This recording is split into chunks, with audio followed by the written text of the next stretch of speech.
If you want to know the secrets of existence and the true meaning of life, I can't help you. But if you want some book recommendations, why not try reading the ones I wrote?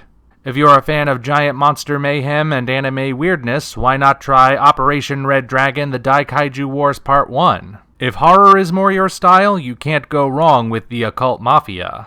Those who enjoy their fantasy with a dark twist may be interested in Emerald of Maddox City. And if you're interested in shared universes, why not read all three? Hop on down to the description for links to all three books on Amazon. Enjoy whichever ones you read, and enjoy the video.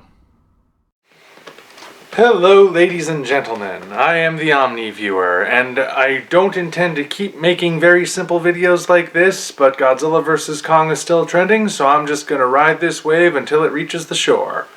First of all, a little bit of news. Godzilla vs. Kong has been delayed again by 1 week. Now it's debuting on March 31st. And honestly, I cannot see it moving again. I mean, I know it's moved around a lot, but this time I'm pretty certain they're gonna stick to it. Then again, I don't necessarily have the ability to see the future, so anything can happen. But for now, the debut is going to be on March 31st, so change your calendar dates to that. You'll be fine. But that's not really what I'm here to talk about. I just said that because I figured you guys would like the update. What I actually want to do today is a little speculating of my own. My last video was basically addressing a different theory that other people had, which I didn't think actually made much sense when you looked at it. So today, in contrast, I'm going to put forth a little theory of my own. And it has to do with Kong's new weapon, whatever you choose to call it. The Atom Splitter, the Atom Smasher, the Godzilla Buster, whatever you choose to call it. I don't really think it has an official name at this point as far as I've seen.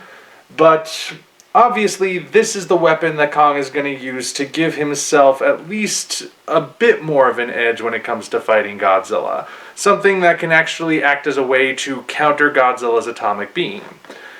And I think I have an idea of how it might work. This theory of how the axe might work also comes with a theory of how the fight will play out. And I came up with this theory based on this shot right here. It's at around the 2-minute mark. We're clearly in the midst of the Godzilla and Kong fight, and unlike other shots in the trailer, it's daytime instead of night. Or possibly it's dawn. The sun appears to be rising. But then again, all these clips are shown out of order for the most part. We don't necessarily know what the timeline is. But I notice, you can see here, that's the handle of the axe. And as the clip continues, Kong is not holding it. In fact, as the camera continues panning, we see that the city appears to be largely leveled, and then we cut to this shot of Kong raising his fists, and he's not holding the axe. Now, given what we see the axe is able to do later in the trailer, I find that to be an odd choice. Just as a reminder, the axe is capable of 1. Blocking Godzilla's heat ray, 2. Drawing it to the blade like a magnet almost, and 3, this is the speculating part, possibly absorbing it for the purpose of delivering the radiation back to whatever it strikes. Now that is a very useful weapon. If I were going to go into a fight with Godzilla and I had access to something like that, I would not let it go. I would tie it to my hand and not let go of it for anything. So how come in that other shot, Kong lets go of it?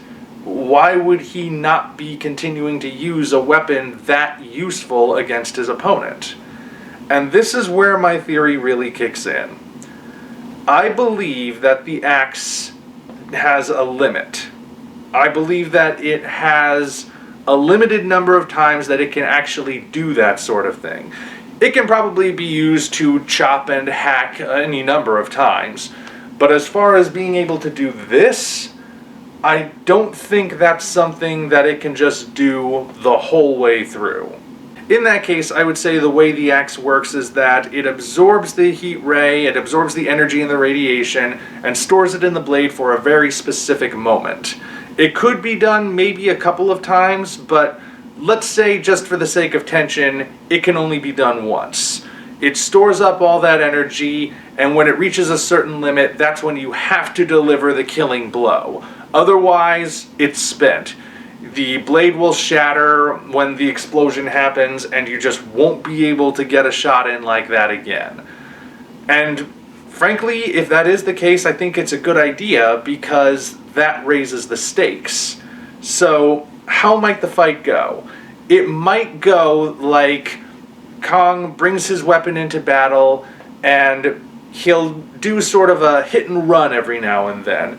He'll get in close, pummel on Godzilla, then get far away, grab the axe if he isn't already holding it, and force Godzilla to shoot him with his heat ray, and block it with the blade.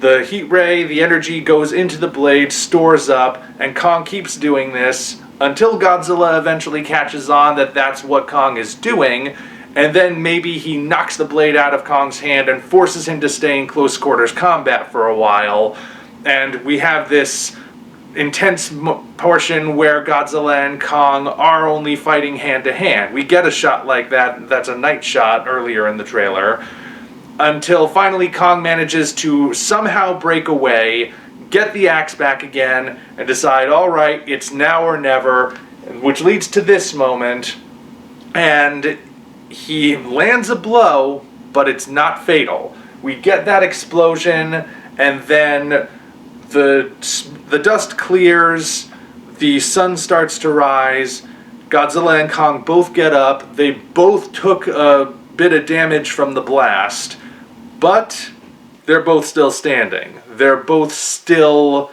not dead, which means the fight isn't over. Kong just has to continue that battle against Godzilla without the thing he had to even the playing field. And then, of course, the fight continues from there, and whoever winds up winning, wins. Now, again, that's all speculation on my part, but it just got me thinking. Like I said, there's this one shot where Kong is clearly ready to fight. The axe is there, but he's not using it, despite the fact that I would think he'd want to keep using it as long as he was able to, which got me thinking maybe he's not able to anymore. Maybe there's a certain point in the fight where the axe becomes useless. I don't know that for certain, but I think that would be a good way to ratchet up the tension. If you have a weapon that gives you an edge in a fight, but there's a limit to how many times you can use it, heck, if that limit is 1 especially, that really ratchets up the tension. That means that you have to fight smarter, you have to be very specific in what you do, and you have to know when exactly the right time is to strike, and hope that you actually manage to do it. And that would make for a really intense battle between these two. Whoever winds up winning, that would be an interesting fight to see. So, I'm just throwing that out there. I have no idea how on the mark I am, but it's what I would do if I were writing the film. Then again, I didn't write this film, though I did write several books, and if Legendary's interested, never mind, that's a topic for another day. Right now, I just felt like I'd put that theory out there, see what people think, see if this video winds up getting taken down because I accidentally wound up calling the whole movie. I don't know what'll happen, but that's my theory for the day. Until such time as we meet again, this is the Omni Viewer signing off. If you enjoyed what you just saw, hop on down to the description for links to Patreon, DeviantArt, and all of our social media, as well as links for Operation Red Dragon, The Daikaiju Wars Part 1, The Occult Mafia, and Emerald of Maddox City, 3 original novels I think you'll really enjoy. Thank you all, and we appreciate your support.